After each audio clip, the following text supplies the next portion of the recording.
Buenas tardes a todos. La verdad es que el placer fue mío estar allí pues un par de horas que estuvieron pues rebuscando en mi interior, y también ahora a la hora de pedirme que estuviese aquí pues tenía varios temas que tratar, que tocar, pero realmente voy a tocar uno que para mí tiene una sensibilidad especial, porque me gustaría que todos nosotros tuviéramos una reflexión muy profunda de qué somos y a dónde vamos, qué hacemos con lo que tenemos en nuestro entorno. Posiblemente ustedes no han tenido la suerte que, por ejemplo, yo en este caso he tenido, de que alguien me abriese una puerta al conocimiento totalmente increíble, porque no era algo aceptado en aquel momento, e incluso hoy todavía me cuesta trabajo aceptar esos protagonistas que fueron precisamente quienes cambiaron mi vida. Llevo desde el año 83 metido en este mundo, en el mundo del mar, en el mundo del Cantábrico sobre todo, pero también en otros mares, y no fue hasta 1994, mis vicisitudes por incluso Sudáfrica, Nueva Zelanda, Australia, incluso toda la zona del mar de Cortés, también la zona pacífico-americana, etcétera, para mí eran realmente un atractivo tremendo, pero curiosamente tuvo que ser justo donde resido, a solamente 4 kilómetros de donde vivo, donde dos personajes singulares, cambiaron absolutamente mi forma de vivir y mi forma de pensar. Me abrieron, como digo, una puerta y una expectativa de futuro que jamás en mi vida pensé que podría alcanzar. Estoy hablando de dos delfines con los que me encontré en el año 94, precisamente estaba haciendo un documental sobre los lagos de Covadonga. Esos lagos de Covadonga son los nombres de Mollercina, pues precisamente esos mismos nombres se los puse a ellos porque estaba probando un equipo de filmación subacuática. En la zona de los lagos de Covadonga en el invierno es bastante asiduo, bastante fácil que haya una niebla y que a veces incluso no se vea ni a 3 o 4 metros. Aquellos días estaba así, entonces me dediqué a probar esos equipos allí en Luarca, en una playa que le llamamos Playa de los Molinos. Aquello fue un punto y aparte absoluto en mi forma de pensar, mi forma de vivir, incluso hoy mismo no sé en qué deriva. En un primer momento podríamos decir que esa existencia de esos dos delfines y esa presencia en la costa derivó hacia lo que precisamente fueron 3 años y 9 meses. Digamos que es la estancia más prolongada y la conexión con seres humanos de delfines salvajes. En realidad, en este caso conmigo. Conocí después muchos otros casos, no muchos, porque en realidad no hay muchos, pero sí que los más interesantes, por ejemplo, en la bahía de Montimia, Australia, conocí otro en Nueva Zelanda, conocí otro que es el que más me impactó también, aunque fue más escueto en el tiempo, pues en Nueva, en el Golfo de Aqaba, otro también en Irlanda, y todo así fue una deriva en la que solamente en 3 años de esa primera conexión con ellos comencé a trabajar de una forma muy dispar en lo que es el medio acuático, de tal manera que comencé creando el Centro de Recuperación de Especies Marinas, y en este caso CEPESMA, Coordinadora para el Estudio y Protección de las Especies Marinas del Principado de Asturias. Así desde el año 97 hasta el año 2019, que ahora pues el Principado de Asturias ha cogido un poco la batuta, y aunque no se están cumpliendo los objetivos que debieran de cumplirse, pues realmente nosotros hemos derivado, o yo en este caso he derivado más hacia otra intensidad que también era bastante partícipe en aquel momento, que era la educación medioambiental. Bueno, si me permiten, lo que voy a pensar simplemente en un primer momento es cómo introducir qué son esos seres peculiares y extraordinarios que para mí tienen mecanismos intelectivos que me superan a mí, no sé a los demás, pero a mí sí. En el caso de los delfines estamos hablando de que son mamíferos marinos que en un momento determinado hicieron, digamos que una vuelta a otra etapa, digamos que anterior. Todos procedemos, por decirlo así, del mar. Ellos también. Y hace 60 millones de años, en algún momento y sin saber las circunstancias, deciden adentrarse al mar. Son los únicos seres que conocemos, seres evolutivos en este caso, y que invierten la vida, de la vida terrestre a la vida, en este caso, pues marina. Lo que serían aquellos primeros organismos terrestres, poco a poco van evolucionando, metiéndose al mar y tienen que ir cambiando toda la anatomía. De tal manera que incluso no solamente cambian la anatomía pasando de tener patas a minúsculas aletas, digo minúsculas porque no son muy grandes. En realidad, esa variación ha sido realmente espectacular porque además han tenido que cambiar internamente también en ese proceso evolutivo. Al hablar precisamente de los delfines, por ejemplo, el Tursius truncatus, el delfín, el típico flipper, ese delfín que es el más característico cuando hablamos de ellos, pues realmente he trabajado con ellos intensamente, hemos logrado recuperar de varamientos, pues en total 17 ejemplares, los hemos vuelto al mar, pero además no solamente con los delfines, nosotros trabajamos con todos los mamíferos marinos y sobre todo con una especial incidencia en alguien que, bueno, pues son por ejemplo las focas. La foca gris, sobre todo. CEPESMA en Asturias es la organización que más focas ha recuperado precisamente en España todavía hasta la fecha. Bueno, hablando de cetáceos, pues podemos hablar desde esos delfines que pueden alcanzar hasta los 500, 550 kilos y que realmente pues forman parte de esas pequeñas, digamos que de esos pequeños seres hasta lo que son otros cetáceos muy grandes como puede ser pues el rorcual azul, el rorcual común, la quibarta, etc. Curiosamente, en esa evolución, pues podemos ver aquí, en ese rostrum, estamos viendo pelos. Y es que los delfines, precisamente en la etapa del nacimiento y en la etapa fetal, tienen pelos. Mantienen todavía esa idiosincrasia de animales con pelo en etapas anteriores. Después, a partir de los 10-15 días, en el caso del delfín mular, les terminan desapareciendo esos bigotes que tienen. Curiosamente, no así las grandes ballenas, el rorcual común, etcétera, que sigue manteniendo sobre todo en lo que es el pico, va manteniendo ahí una gran cantidad todavía de pelos pequeños. Al hablar precisamente de esos procesos evolutivos, como digo, las vibrisas, realmente uno de los pasos más dramáticos o radicales que tuvo que hacer precisamente un cetáceo para poder adaptarse al medio acuático fue incluso la inversión del parto. Imagínense ustedes, los mamíferos terrestres, todos nosotros, salvo excepciones obviamente que pueden darse y se dan muchas veces, nacemos con la esterilización primígena de la cabeza, porque es un mecanismo precisamente de supervivencia. Ante un proceso lento del parto, si tenemos la cabeza fuera, tenemos capacidad para subsistir o existir durante ese proceso lento. En el caso de los delfines, pues precisamente tuvo que cambiarse también, precisamente la inversión del parto. Y hoy los delfines nacen de cola. Qué cosa más curiosa, ¿no? ¿Por qué se produce esto? Pues porque obviamente también en el proceso del parto, si lo primero en esterilizarse sería la cabeza, pues obviamente podría llegar a asfixiarse, en este caso a ahogarse. En el caso de los delfines, lo que hacen es tener replegadas las aletas, tanto la aleta caudal como las aletas pectorales, están replegadas porque están, digamos que muy blandas, no están con estructuras sólidas, y entonces pues pueden, digamos que, esterilizarse así.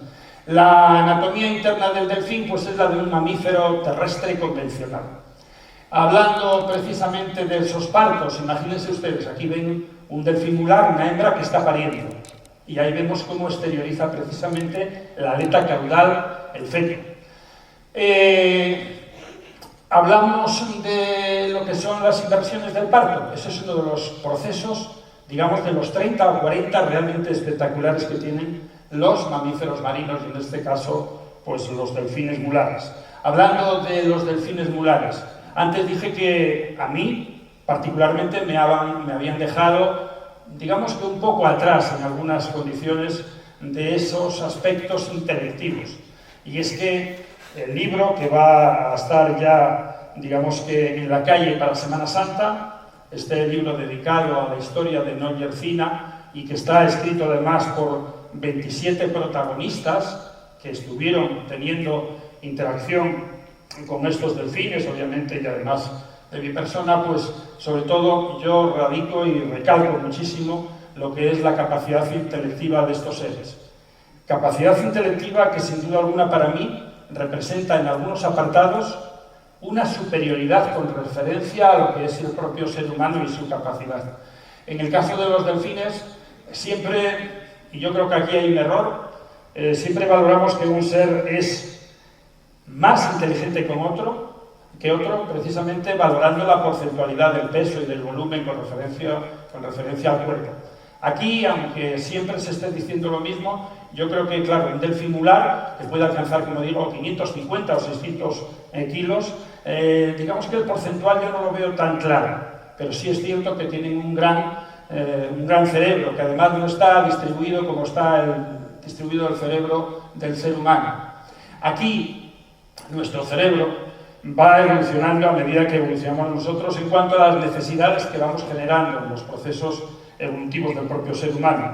Posiblemente ese cerebro era mucho más precario, obviamente en etapas anteriores y más atrás, aún más. Yo siempre digo que precisamente el cerebro también es como un músculo que está generando, digamos que más decímetros cúbicos por las necesidades que se está generando también en el esfuerzo, en el trabajo, en esa contraprestación que necesita para desarrollarse y que tenga funciones, Las funciones más importantes las desarrolla, y en este caso sin duda alguna, por ejemplo, pues el cerebro de un delfín, por ejemplo el delfín mular. Nosotros es difícil, digamos que diferenciar un hemisferio del otro, sí que hay diferenciaciones importantes, pero no son tan radicales como en el caso de los cerebros del delfín mular, en el que además tiene otros apartados más de los que nosotros carecemos. En el caso de los delfines, podríamos decir que tienen los mismos, digamos que, sentidos que nosotros, pero tienen alguno más. Imaginémonos que nosotros pudiéramos, además de tener la vista, el olfato, el tacto, el oído y el gusto, tener pues incluso un sistema de ecografía, que nosotros pudiéramos percibir más allá de esa pantalla lo que hay detrás, que nosotros pudiéramos percibir nuestro organismo de forma interna, que nosotros pudiéramos percibir qué hay dentro de un barco de fibra o un barco pues de estructura plástica. Pues ellos lo pueden hacer. Y de hecho saben ustedes perfectamente que, por ejemplo, las orcas, que son grandes delfínidos, pues atacan donde más le duele a las embarcaciones. Estamos viendo que hay una moda en esta última etapa de estos últimos 6-7 años en los cuales las orcas a veces atacan a veleros. ¿Y dónde atacan al velero? Pues lo atacan de una forma tremenda, en un sitio tremendamente sensible, precisamente en lo que es el timón. Ahí el timón lleva unas costillas internas y qué curioso que siempre la rompen donde no existe costilla. Entre lo que es una costilla y otra, en ese flanco ahí que es el débil, ahí es donde rompen el timón. Diríamos que un cetáceo como por ejemplo los delfines, en este caso, son capaces de percibir a través de una pared plástica o una pared de fibra o una pared de madera lo que hay más allá y de forma totalmente tridimensional.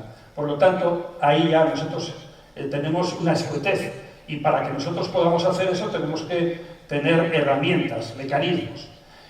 Cuando hablamos precisamente de ese sexto sentido que es realmente espectacular, que es el sistema de la ecolocalización, pues ahí radican también parámetros que todavía no están estudiados lo suficiente, porque para estudiar a un delfín la cautividad siempre le resta porcentajes importantes de lo que es ese estudio, tendría que ser en libertad, digamos que sin que nada lo pudiera estar, digamos que bloqueando.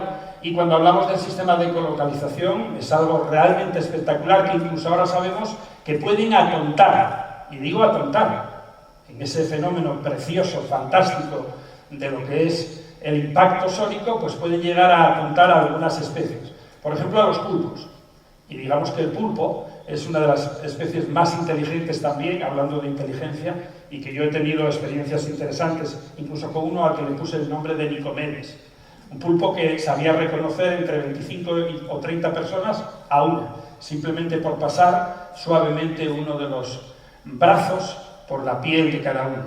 En el sistema de ecolocalización de los delfines todavía sabemos muy poco, pero sabemos que realmente tienen capacidades realmente espectaculares. No necesitan herramientas como nosotros. Nosotros somos tremendamente toscos. La posibilidad nuestra comenzó precisamente y quizás por una casualidad. Una herramienta. La primera herramienta que tuvo el ser humano pues fue posiblemente un trozo de madera ardiendo. Ahí, a partir de ahí, fue cuando realmente el ser humano comenzó a tener una prevalencia sobre todos los demás, porque se dio cuenta de que todos los animales huyen del fuego. Bueno, pues a lo mejor fue una casualidad que él se atrevió y en ese momento vio que podía dominar el territorio donde estaba. Metía miedo a los que tenía en su entorno. En el caso de los delfines, obviamente no ocurrió así. Sin embargo, que en el caso de los delfines, la vida es un juego. Es un juego tremendamente atractivo que, bueno, tiene sus luces y sus sombras.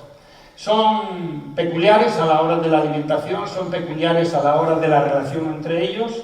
Y si podríamos pensar que un ser es inteligente, para mí hay un factor también determinante de otros 20 o 30. Pero hay uno que es tremendamente decisivo. Las relaciones sexuales. La relación sexual de un delfín no está supeditada exclusivamente a la reproducción. El 95% de las relaciones sexuales que tienen los delfines están supeditados al placer. Y eso dice mucho, a pesar de que nosotros no lo queramos entender. Cuando hablamos precisamente de esas interacciones que tienen en su conjunto, también se parecen en algo a nosotros. Los delfines gulares son agresivos, porque son egoístas, porque quieren marcar una pauta, porque quieren tener, digamos que, una prevalencia sobre un territorio. Incluso los delfines alcanzan precisamente pues, estadios de, digamos, de agresividad importante, matando a algún congénere o a otros. Incluso a veces hay infanticidio, porque a veces pues, una hembra no acepta, digamos que la relación con ese macho, que en realidad habrían sido una pareja, y entonces viendo que lleva la pauta, la tutela y además el interés de la hembra es el bebé, termina matándolo. Nosotros en etapas anteriores también lo hicimos, incluso posiblemente los celos hoy en algunas ocasiones también lo hagan. Cuando hablamos precisamente de esas relaciones sexuales, pues es para mí uno de los atributos más espectaculares para poder reconocer, digamos, esa capacidad intelectiva. Y mi vida, casi 4 años con ellos, pues tuvo, digamos que procesos reales en los que yo mismo no podía comprender cómo yo estaba viendo cosas que jamás me podría imaginar. Esa relación sexual, pues, está estimulada no solamente para con los congéneres, sino incluso para con el propio ser humano. Es muy fácil que un delfín macho, si entra en una relación, digamos que, no voy a decir asidua, continuada, pero sí que pueda ser esporádica 2 o 3 veces a la semana con una mujer, llegue a tener erección. Llega a tener erección estando en contacto con esa mujer. Precisamente en este libro hay 2 protagonistas que lo cuentan así, y además con una delicadeza y una sutileza espectacular. Si hablamos de un toro que puede ponerse encima del dueño, de la dueña, de la vaca, de lo que sea, no importa, es una condición diferente. En el caso del delfín gular, cuando realmente tiene erección, imagínense un animal en ese momento, es capaz de tener una sutileza tremenda, de tal manera que incluso le parece mal que esa chica se esté bañando con un bañador de neopreno. Se llega, se roza con ella, bueno, hace unos cuantos roces, pero termina la erección y a otra cosa. Pero curiosamente hemos comprobado como, por ejemplo, pues teniendo bañador, es capaz de llegar, rozarse contra ella de una forma tremendamente sutil y suave, dulce, e incluso con los labios, esos labios rugosos, duros que tienen, intentar quitarle el bañador tirándole precisamente de él en el pubis. Imagínense ustedes lo que estoy diciendo. Bueno, pues estamos hablando de ejemplares que pesan, en este caso el Nol, pues pesaba unos 350 kilos. Yo particularmente siempre valoré mucho lo que son las condiciones sexuales en la naturaleza para darles también un valor fundamental en la capacidad intelectiva y en el desarrollo cognitivo. Lo que es el diálogo, el lenguaje. No somos capaces de percibir ese lenguaje nosotros porque está en unas diferentes frecuencias de onda, pero pueden alcanzar perfectamente en el agua 3 y 4 kilómetros de distancia. Imagínense ustedes, ir emitiendo ahí una serie de tabletadas y que resulta que esos pitidos a 3 o 4 kilómetros de distancia no solamente estén haciendo un diálogo, sino que le está llamando, tú eres fulanita o eres fulanito, ven para acá. Tienen nombre entre ellos, se designan nombres, es algo realmente espectacular. Bueno, allá por los años, recuerdo, 70 y tantos, 80, pues hubo, entre ellos, pues por ejemplo, Carl Sagan, ese gran divulgador, que además trabajó mucho en proyectos como el proyecto SETI, pues lograron que se pudiesen incluir precisamente en las informaciones para que si una sociedad extraterrestre inteligente en otra parte de la galaxia pudiera llegar a percibirnos, pues curiosamente iba una gran cantidad de lenguas humanas, pero también va grabado un código cetáceo, en este caso en el proyecto SETI. La relación social, hay que tener mucho cuidado con ello porque precisamente ellos también son prepotentes.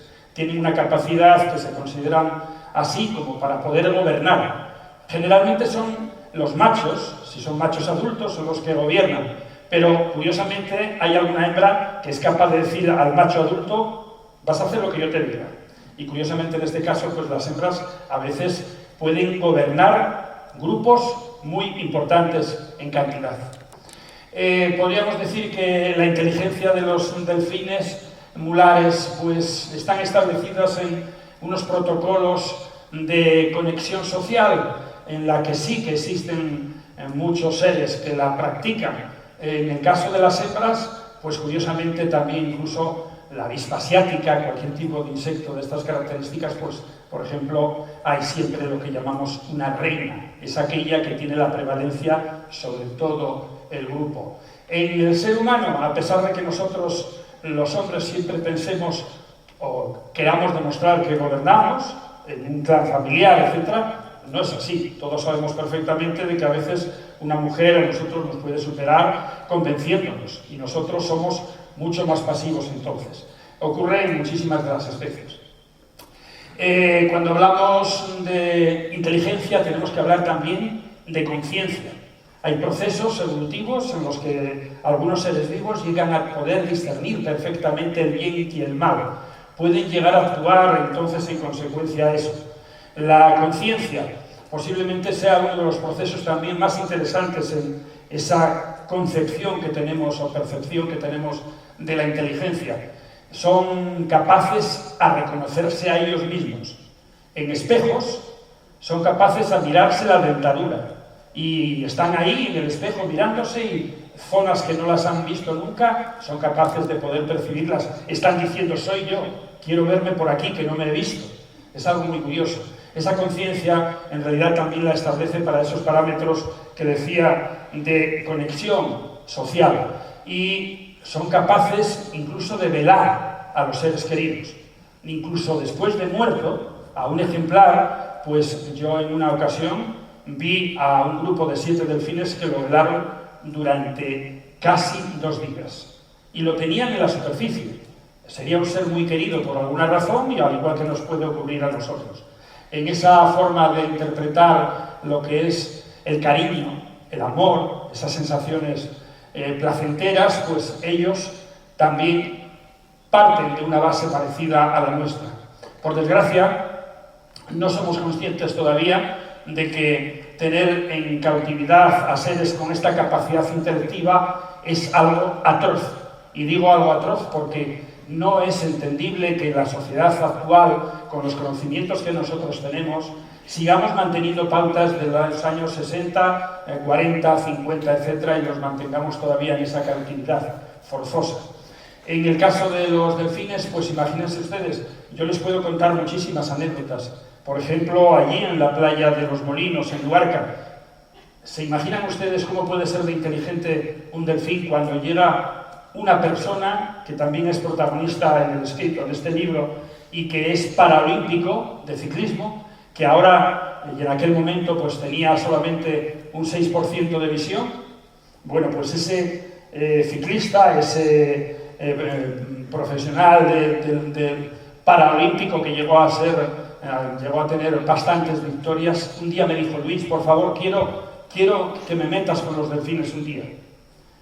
Lo llevé, se metió conmigo, lo cogí del brazo y cuando estábamos ya en una profundidad de 6 o 7 metros, ahí lo dejé solo. En el momento que lo dejé solo, automáticamente los delfines se olvidaron de mí. Comenzaron a dar vueltas los dos alrededor de él, cada vez más cerca dando vueltas. Llegó un momento en que se quedaron quietos mirándolo. Sin saber cómo ni por qué, el macho se alejó y a los 20 o 25 segundos, no llegaría al medio minuto, llega el macho y llega, pues, con algo muy curioso. Ahí en esa aleta hay esto que vemos aquí, que es una tira de aquellas de Flax, que eran, pues, que tenían, pues, con sabor a Coca-Cola, etc. Pues ese delfín se marchó y a los 20 segundos regresó con una tira de Flash. ¿Y qué hizo? Ponerla aquí en la aleta. Y se paseó dando vueltas alrededor de él, haciéndole así, dándole vueltas. ¿Ustedes creen que eso lo hacía por algo, digamos que, casual? Yo creo que no, porque precisamente a la semana siguiente hice lo mismo, lo volví a meter. Y a la semana siguiente, imagínense que en el Cantábrico una tira de plástico de esta, pues a saber dónde está a las 2 horas. A la semana siguiente hizo lo mismo. Volvió a buscar esa tira de plástico y volvió a girar en torno a él, dando unas cuantas vueltas. Y yo me di cuenta de una cosa, a pesar de que estaba lejos. Yo no veía bien el delfín, pero veía brillar la tira de plástico. Y el chico este, cuando salió afuera a la playa, esa segunda vez, comenzó a llorar a lágrima viva porque me dijo: Luis, se dio cuenta que yo no veía y quiso y me demostró que, que le podía ver precisamente porque ese brillo que tenía el plástico me hizo verlo mucho mejor. Ese es un ejemplo de algunas de esas capacidades que ellos pudieran desarrollar. Otro, por ejemplo, los 2 hijos de un guarda mayor de allí de medio ambiente. Coger una piragua, como siempre cogían, y ir a meterse a la zona de ellos. Un día deciden en la piscifactoría de al lado, pues decir: oye, dame 2 truchas, que vamos a llevar las truchas a los delfines. Resulta que llegan con la piragua, en una bolsa con las 2 truchas, tiran una trucha y después tiran la otra. Los delfines llegan hasta donde tiraron las truchas, se sumergen y de repente salen y pegan dos vueltas en el agua espectaculares y les tiran un sargo de más de 2 kilos. Claro, reflexionemos por qué puede ocurrir esto también. No lo sabemos. Hay algo realmente que se nos escapa. Bueno, pues entonces no quiero alargarme más. Lo que quería era simplemente venir aquí. Mañana estoy en Biarritz, en otra conferencia con otro tema diferente, que son calamares gigantes, que es otro mundo en el que me he metido desde el año ya 2000, y aquí lo único que quería venir es para que ustedes tuvieran una reflexión. Por la noche, dediquen 5 minutos con los ojos cerrados a esto o a algunas anécdotas de estas que yo les conté y piensen si realmente merece la pena seguir llamándoles animales en ese tono despreciativo que hacemos con todos ellos. Cuando estamos hablando de delfines, cuando estamos hablando de pulpos, por ejemplo, como les comenté, estoy hablando de seres que a mí particularmente me entristece que no tengamos esa sensibilidad que tendríamos que tener. Ahí ven a la chica que les comentaba y el delfín con erección jugando con ella. Imagínense qué sensibilidad. Eso es en la zona de cariño, ya después de que hubieran pasado otras zonas. Son seres que utilizan herramientas. No solamente utilizan esponjas, es que utilizan incluso trozos de troncos, de algas, por ejemplo de la laminaria, y están revolviendo la arena para no dañarse, porque les encantan pues, organismos que están precisamente bajo la arena. Para mí la educación medioambiental es el pilar fundamental de la sostenibilidad futura. En el Parque de la Vida, este museo, que además les voy a dejar después aquí los folletos y pueden coger los que quieran, en el Parque de la Vida tenemos geología, biología, fauna, botánica, investigación espacial, calamares gigantes, un planetario. Tenemos un sinfín de elementos que todos ellos para mí me parecen poco para generar un mecanismo de protección futura en el medio ambiente marino y terrestre, que es precisamente que los niños sean conocedores de la problemática medioambiental que tiene este planeta y que tenemos que cambiar absolutamente para que no ocurra lo más despreciable que sería sentirnos culpables precisamente de la desaparición de esta vida convencional que tenemos, porque el planeta no va a desaparecer.